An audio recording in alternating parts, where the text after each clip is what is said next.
अस्सलाम वालेकुम दोस्तों, आवां जो पंहिंजो बिशारत समूह। दोस्तों, जीअं त माई टीवी जे लाइ मूं कुझु टाइम अॻु मज़ा खाका कया, जिन में मूंसां गॾु हुया हबीब रहमान पंवर, हाशिम भट्टी, मीर सोबदार सईद, नदीम वसाण, ऐं पाण बि कमु कयो उन में, ऐं साजिदा सोलंगी बि उन में मूंसां गॾु हुई। उहे खाका असां अव्हां जे साम्हूं पेश कयासीं, जिन खाकनि में अव्हां भरपूर मोट ॾिनी असांखे।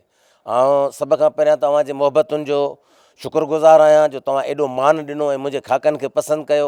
ऐं कमियूं कोताहियूं इंसाननि खां ज़रूरु थींदियूं आहिनि। कुझु खाकनि में के कमियूं पेशियूं बि थी हूंदियूं, जिन खे अॼु असां वरी सेकेंड स्पेल में दूरि करण जी कोशिशि कंदासीं। पर अव्हां जेका माई टीवी खे मोट था ॾियो पिया, उन जे लाइ मां तव्हांजो तमामु शुक्रगुज़ार आहियां। ऐं ॿियो नंबर त मां तव्हांखे ॿुधाईंदो हलां त हीउ जेको स्पेल आउं खाकनि जो कयां पियो, हिन मज़ाया खाकनि खां पोइ माई टीवी जे लाइ सुपर हिट सुपर दुपर सीरियल जेका चइबी आहे मज़ाया। अव्हां मुंहिंजूं सीरियलूं ॾिठियूं हूंदियूं, त मुंहिंजी सॼी ज़िंदगी इहा कोशिशि रही आहे त मां अव्हां ताईं टहक पहुचायां। अव्हां जे चहिरनि ते मुर्क जेको आहे सो मुंहिंजो सुपिनो हूंदो आहे त तव्हां सदाईं मुर्कंदा रहो, तव्हांजे चहिरे ते ख़ुदा कॾहिं मायूसी न आणे। त हिकिड़ी सुपर हिट सीरियल सादिक चांडीअ जे कलम सां लिखियल माई टीवी ते मुंहिंजी डायरेक्शन में अनक़रीब अचण वारी आहे। हुनजे ॾिसण जो तव्हांखे इंतज़ारु करिणो पवंदो।